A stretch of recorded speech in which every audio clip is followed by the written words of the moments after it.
Dans ce deuxième groupe d'ateliers spécifiques au travail d'armée et gainage,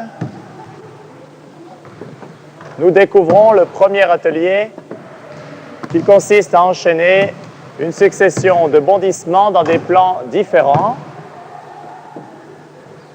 Plan avant-arrière, plan surélevé haut-bas, plan latéral droite-gauche.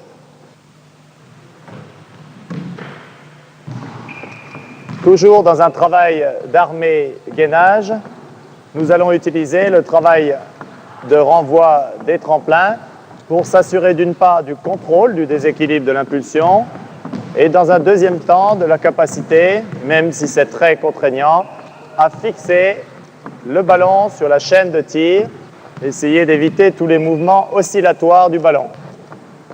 C'est bon. L'armée du tir nécessite que l'on se concentre particulièrement sur l'idée de se glisser sous son ballon. Le coude vient se placer sous la balle au moment où les genoux se fléchissent. Terminons cette revue d'atelier sur le travail d'armée-gainage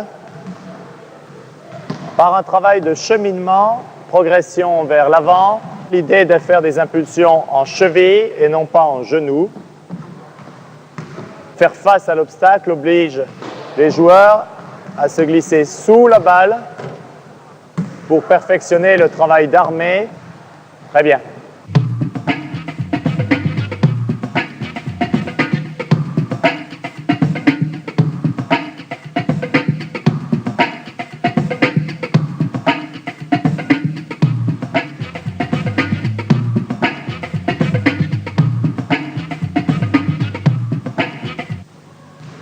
Il s'agit ici de créer la bonne plateforme de tenue de balle dans un premier temps.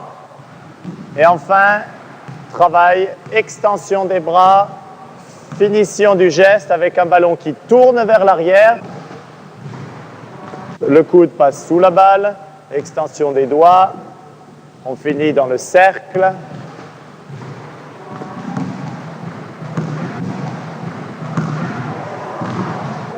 Travail spécifique pour accentuer la rotation arrière du ballon, l'extension complète du bras vers le haut et l'avant, le fouetté du poignet et l'idée de terminer les doigts dans le cercle.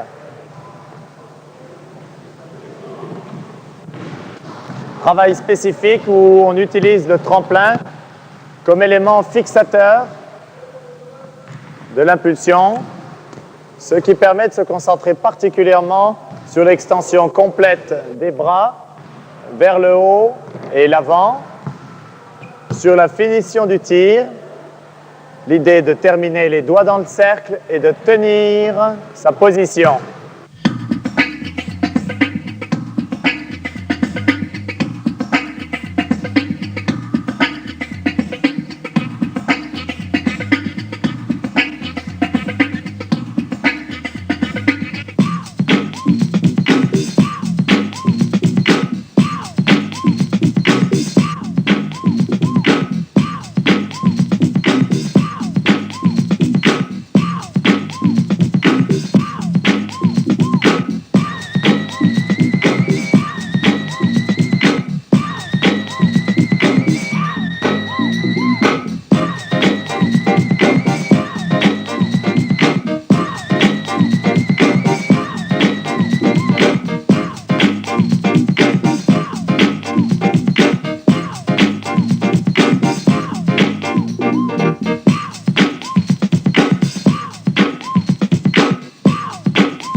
Le tir de lancer franc est le seul qui peut être caractérisé de tir statique.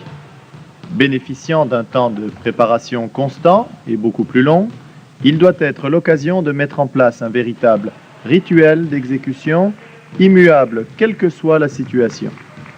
Chaque joueur s'appropriera son protocole en tenant compte de ces quelques remarques. La préparation des appuis, le pied tireur toujours face au cercle, la tenue de balle, toujours le même nombre et le même rythme de dribble préparatoire, le temps de concentration, respiration, l'idée d'accompagner longtemps son tir, et enfin, la détermination propre à évacuer le contexte émotionnel de ce type de tir.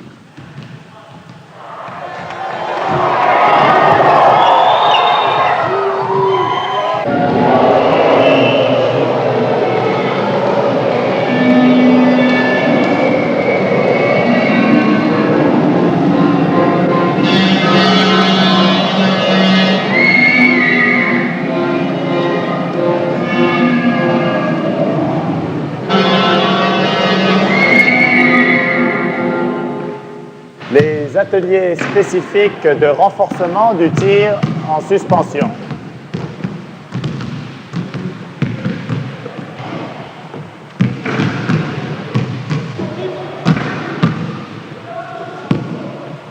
Une fois de plus, on insistera sur la qualité du pré-appel et sur la variété des impulsions de type simultané ou alternatif. Le travail sans dribble, dans un premier temps, permet de rentrer dans son assiette de tir et de se concentrer sur l'idée de tenir sa position. Très rapidement, nous pouvons rajouter les prises d'appui consécutives au dribble, toujours en alternance simultanée-alternatif.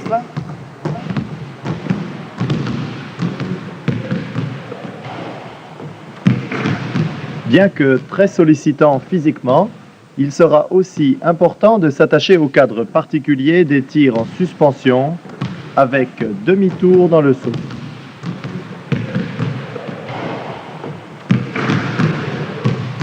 On pourra aussi améliorer le temps de suspension en obligeant, par l'effet de la corde, à décoller avant de lâcher son ballon.